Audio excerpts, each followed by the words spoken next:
Un resumen muy técnico, pero me parece que muy digerible, de lo que al menos en la especialidad de adicciones nos lleva 3 semestres estudiarlo a fondo y bueno, expertos en neurociencias deben estudiar mucho más en este sentido, pero me interesaba mucho que lo viéramos porque finalmente es el cerebro el responsable de una adicción.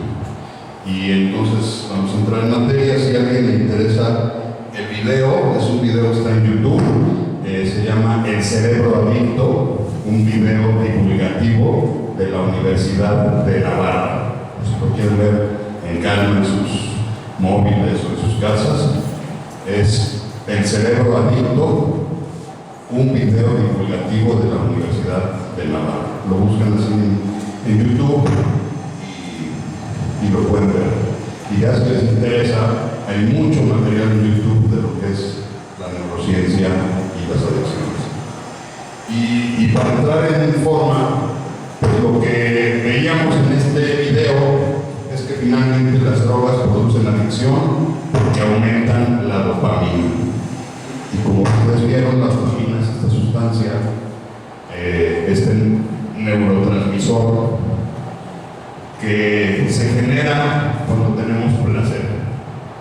Y las drogas, todas, desde la cafeína, la nicotina, el alcohol, que son drogas legales, hasta todas las drogas ilegales, en primera instancia generan placer. Yo siempre lo digo, aquellas gentes que fuman, seguramente si aprendieron a fumar, como yo, chavitos a los 13 años, la primera vez que yo fumé un cigarro fue desagradable. Tos, mareo, dolor de cabeza, pero esta sensación así como de que ha habido donde estoy, en la cabeza, me gustó. Y entonces dije, no, tengo que poder fumar y vencer la tos, y tengo que poder fumar y vencer el dolor de cabeza y el mal sabor. Y para cuando menos me di cuenta ya me gustaba fumar, porque esta sensación de sentir la nicotina en el cerebro es agradable. El problema es cuando la sustancia que en un momento dado dio placer se convierte en dolor y en sufrimiento, y además nos hace perder el control, y además nos trae consecuencias. Entonces, lo que un día fue placentero se convierte en sufrimiento. Y el camino de las sustancias adictivas, dije café porque sí es una sustancia adictiva, sin embargo, para hacerse adicto al café necesitaríamos tomar 20 o 30 tazas de café diario, ¿verdad? Lo cual el riñón seguramente no lo permite, pero también activa los neurotransmisores. De hecho, en algunas clínicas de adicciones está prohibido el café, y lo que más es café descafeinado. Entonces, ¿por qué? Porque finalmente es un estimulante que echa a andar el sistema nervioso central. Entonces, y lo responsable es la dopamina. Yo sé que tú eres experto, coach, a lo mejor voy a decir algunas cosas inapropiadas en términos, pero técnicamente las dos sustancias que se disfrutan son la serotonina y la dopamina. Son estas dos sustancias que nos hacen que le agarremos cariño a las cosas, a las personas. Y hoy vamos a hablar mucho de esto, entonces, pues cuando les pregunten, díganles que no es la otra persona, sino es su serotonina y su dopamina los que los tienen atrapados. Esta es una imagen, no se ve bien la letra, pero las funciones de la dopamina son la gratificación, el placer, la función motora, la compulsión y la preservación. Y por otra parte, la serotonina, entre otras funciones, es el temperamento, el procesamiento de memoria, el sueño y la cognición. Y uno más como cultura mental. Pero bueno, vamos a entrar. ¿Qué es la adicción? Rápidamente, siempre se los digo, la adicción no es un vicio. La adicción no es un mal hábito. La adicción no es una mala conducta castigada por la inmoralidad del adicto. La adicción es una enfermedad y hoy vamos a hablar de por qué es una enfermedad. Es una enfermedad que se define como una enfermedad del cerebro primaria, crónica, que involucra las estructuras de recompensa, motivación y memoria y los circuitos neuronales relacionados. La disfunción de estos circuitos lleva a la manifestación biológica, psicológicas y sociales y espirituales características. Esto se refleja en una búsqueda patológica de la recompensa y o alivio a través del uso de una sustancia u otras conductas. Esta es la definición de la Asociación Americana de Medicina y Adicciones. Entonces está muy complicado, pero vamos a dejarlo como que es una enfermedad del cerebro, por lo que acabamos de ver, por estos sistemas que se vuelven disfuncionales, como lo decía el video, a través de la continuación y de un consumo continuado, por estos 4 elementos fundamentales que están involucrados: el sistema dopaminérgico o del placer, el lóbulo prefrontal o la corteza frontal, que es la que se va perdiendo a través de las intoxicaciones, y el circuito de recompensa y memoria. La memoria, como lo vieron ustedes, es la memoria de largo plazo. Como decía el ejemplo, ¿por qué si una gente tiene 20 años de no andar en bicicleta, se puede subir a la bicicleta y volver a andar? Porque lo aprendió y está en su memoria de largo plazo. Igual pasa con las drogas, con las adicciones, con el alcohol. Puede ser que yo tenga muchos años sin consumir, pero eventualmente, si me descuido de mi recuperación, si bajo la guardia, si pienso que ya la libré o que ya me curé de esta enfermedad, ¿qué sucede? Que el circuito de recompensa y memoria va a decir: ya me acordé, hace 25 años que no sentía esto, pero ya me acordé, y además está padre. Y entonces, en 6 meses seguramente va a estar peor que donde estaba al principio. Traigo varias definiciones, pero nos las vamos a resumir. Es la incapacidad para la abstinencia permanente, la discapacidad en el control de la conducta, un deseo imperioso de consumo, la disminución del reconocimiento de problemas y respuesta emocional disfuncional.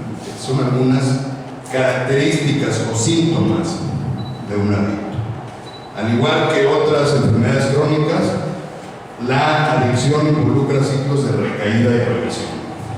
Es un tema que es bien importante, que no me gusta mucho abordar al público, sino en consultorios, sobre todo con familias, pero es bien importante entender que al igual que de una gripa hay recaídas, pues en las adicciones hay recaídas. Lo que pasa es que pues, una gripa, pues vuelves con el doctor y tienes el paliativo para salir adelante, pero a nadie le gusta que su enfermo o su adicto recaiga. Entonces, como que hay la cuestión, si de por sí es complicado aceptar tener un familiar adicto o entender o aceptar que soy adicto, mucho más complicado entender que eventualmente se puede recaer. Y digo se puede porque no todo el mundo recae. Entonces esto es importante. Sin tratamiento o compromiso en las actividades de recuperación, la adicción es progresiva y puede resultar en discapacidad o muerte prematura. Lo que dicen en los grupos de Alcohólicos Anónimos, hay 4 puertas para las adicciones: la cárcel, el hospital, incluyendo el psiquiátrico, el panteón o la puerta de la recuperación. En el caso de los grupos de Alcohólicos Anónimos dicen AA, pero yo veo la recuperación como un todo más integral. Son diferentes conceptos, no quiero ser reiterativo. Las características de la enfermedad es primaria. ¿A qué se refiere con primaria? Que no es consecuencia de algo más. O sea, es una enfermedad per se. Que es multicausal y multifactorial. Sí, hay muchos factores que hacen que una persona sea adicta y que otros no lo sean. Sin embargo, es primaria. es crónica, va aumentando y una vez adicto, adicto para siempre. No hay cura, pero sí hay tratamiento. Es progresiva e es incurable. Existe tratamiento y vamos a hablar en un ratito brevemente de esto. Para entender que es una enfermedad, pues evidentemente tendríamos que, sobre todo si hay médicos o gente del sector salud por aquí, pues dirán, bueno, ¿por qué dices que es una enfermedad? ¿Quién dice? Y si son necios como yo que no ven nada, van a decir, a ver, ¿dónde dice? ¿Dónde dice que es una enfermedad? Bueno, los manuales diagnósticos de enfermedades mentales conocidos como DSM, la edición 4, que es la que está vigente, y la quinta, que acaba de traducirse al español y que apenas se está implementando, es donde viene el glosario de todas las enfermedades mentales que se tienen en la actualidad. Ahí es donde podemos encontrar que las adicciones o dependencias en el DSM-4 son una enfermedad. Entonces, yo les digo a los pacientes, ya cuando rompimos el hielo, digo, no te ofendas si te dicen que estás loco, con cariño. Pues sí, si estás loco. Y si tienes dudas, está aquí en el DSM, que es el Manual Diagnóstico de Enfermedades Mentales. Vamos hoy a referirnos al DSM-4, que todavía está en vigor. Existen 4 características o 4 clasificaciones: abuso, dependencia, intoxicación y abstinencia. El abuso es un patrón desadaptativo de consumo de sustancias que conlleva a un deterioro o malestar clínicamente significativo expresado por uno más de los siguientes variables durante un periodo de 12 meses. Y las variables son consumos recurrentes de sustancias que dan lugar al incumplimiento de obligaciones en el trabajo, la escuela o la casa. Consumo recurrente de sustancias en situación en las que hacerlo es físicamente peligroso. Problemas legales repetidos relacionados con la sustancia y consumo continuado de la sustancia a pesar de tener problemas. Entonces, ¿qué es el abuso? Es cuando, en otras palabras se los voy a explicar, es cuando a alguien le gusta el consumo, ya empezó a tener algunos problemas laborales, escolares, legales, familiares, y que además persiste el deseo de consumir. La diferencia con la dependencia es que aquí todavía no se pierde el control. Ya es un patrón desadaptativo, pero reversible, a través de un tratamiento integral que puede involucrar estrategias cognitivas conductuales, conciencia del consumo, reprogramación, eliminar creencias irracionales y demás. Pero la línea para que pasemos a la dependencia o la adicción en el DSM-5 es muy delgada. Y la dependencia es un patrón desadaptativo de consumo de la sustancia que conlleva un deterioro o malestar clínicamente significativos expresados por 3 de las siguientes variables en algún momento continuado de 12 meses. Son varias variables, les vuelvo muy rápido. Tolerancia. Está la filmina, si alguien quiere con gusto, pero decir ¿qué es tolerancia? Tolerancia es que cuando yo tenía 14 años me tomaba una cerveza, pero cuando ya tengo 25 me tomo un cartón. O sea, ya aguanto más. Mi cuerpo se hizo tolerante a esta sustancia, porque se hace un rato de tabaco. La primera vez lo rechacé, pero la siguiente vez, porque le eché ganitas, me gustó y pues ya me eché una cajetilla. Esta es una característica básica. Quien trae tolerancia, aguas, ya es un poco rojo. Y si además trae tolerancia y abstinencia, que es definida por cualquiera de los siguientes factores: el síndrome de abstinencia característico para la sustancia, o se toma la misma sustancia o una muy parecida para evitar los síntomas de abstinencia. ¿Qué es el síntoma de abstinencia? Cuando le quitamos a la persona abruptamente la sustancia y empieza a tener ansiedad, depresión, neurosis, irritabilidad, temblorina, en algunos casos como el alcoholismo avanzado de William Clemens, y que la única forma de contrarrestarlo es dándole la sustancia. Ustedes denle a un alcohólico que está tembloroso después de 4 días de borrachera,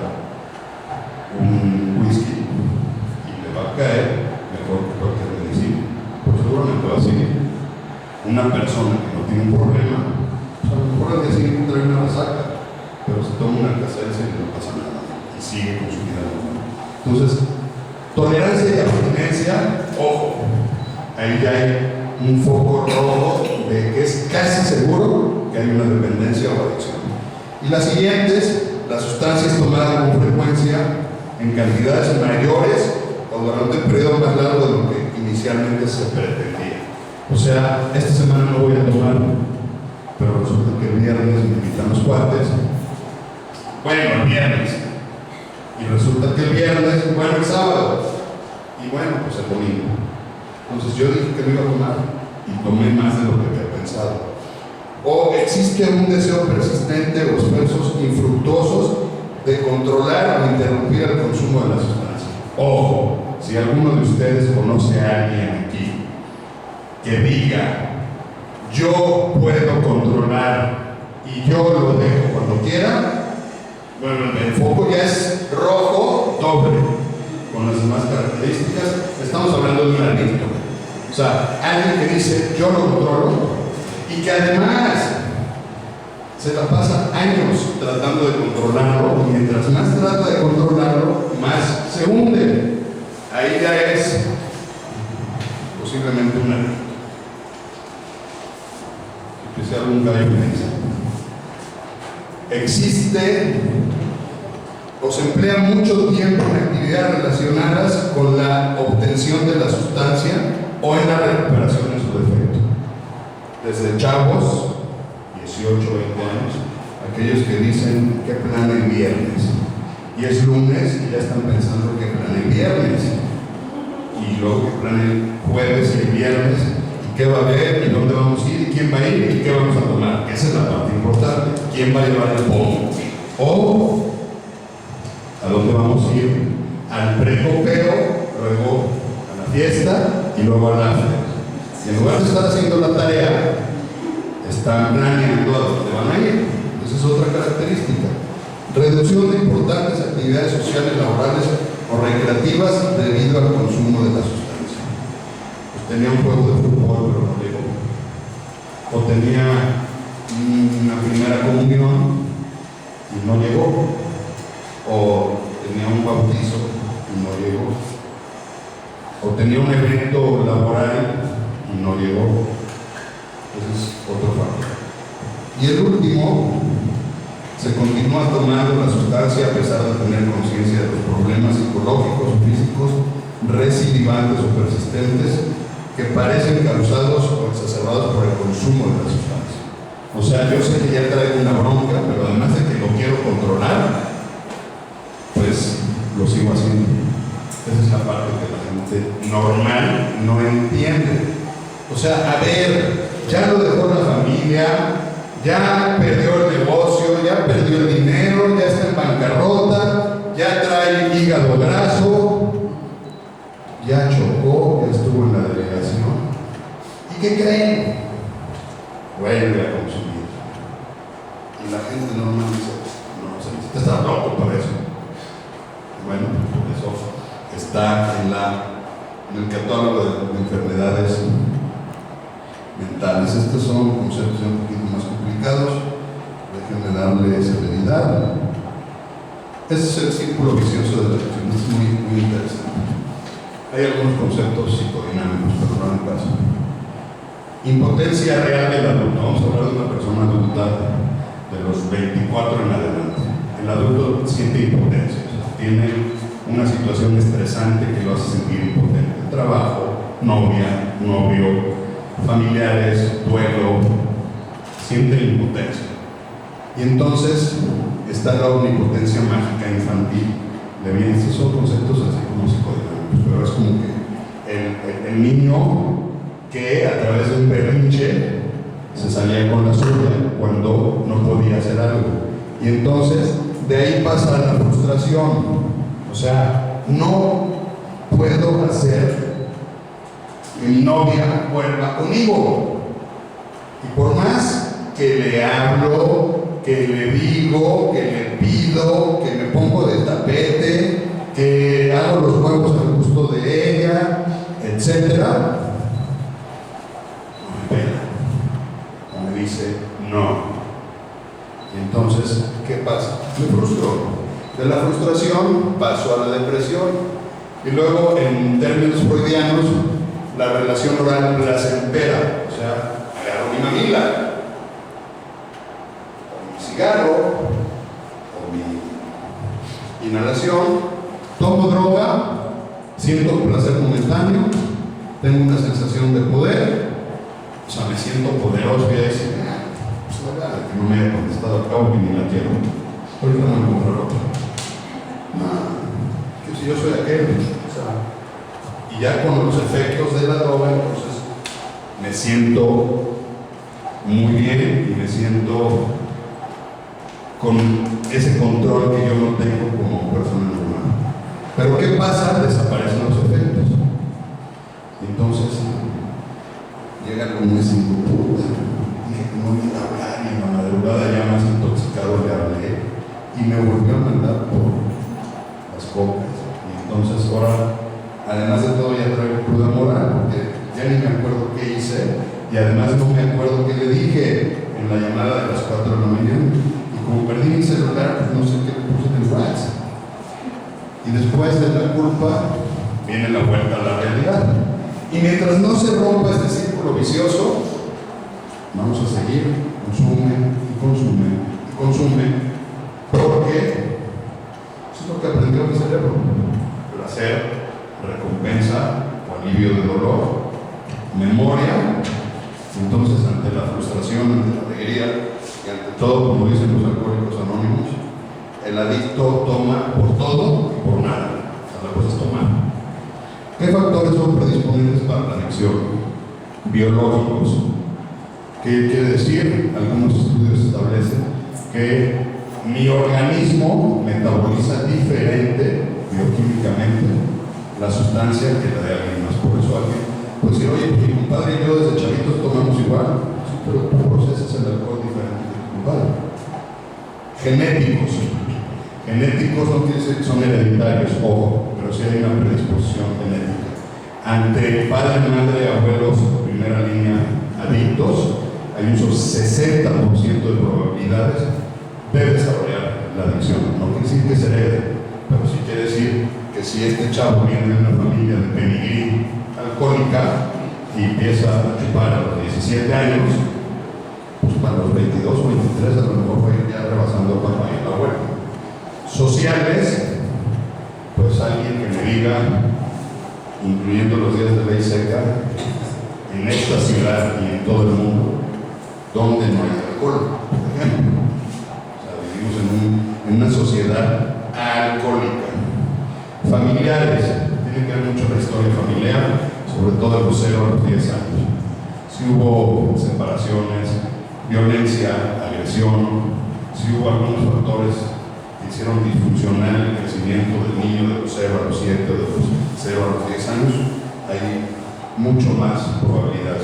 Psicodinámicos, si la manera de procesar emociones de la persona tiende hacia una vulnerabilidad depresiva, ansiosa o de otra naturaleza, es muy probable que consuma. Culturales, hay culturas donde está prohibido no tomar, hay culturas, bueno, aquí en el Popo hay viajes a la ayahuasca. Ahora le vamos a un viaje espiritual y te llevan a la ayahuasca, sin saber que la ayahuasca es una droga alucinógena, pero te dicen, vamos a la expedición en Perú de la ayahuasca. Y el ayahuasca no es otra cosa más que una droga alucinógena. Pero culturalmente, pues hay ritos chamánicos que te dicen, pues vamos a echarnos un peyote, ¿no? Unos hongos.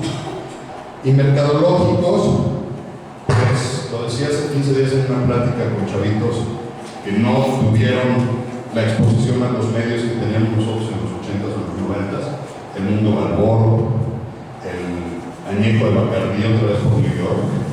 Y si las cosas que valen la pena se hicieran fácilmente, cualquiera usaría para anunciar Bacardí. O sea, imagínense, hacer los anuncios de Bacardí. A partir de eso se empezó a regular. Pero aún así, que alguien me diga cuáles de las industrias, además de las farmacéuticas, son más poderosas.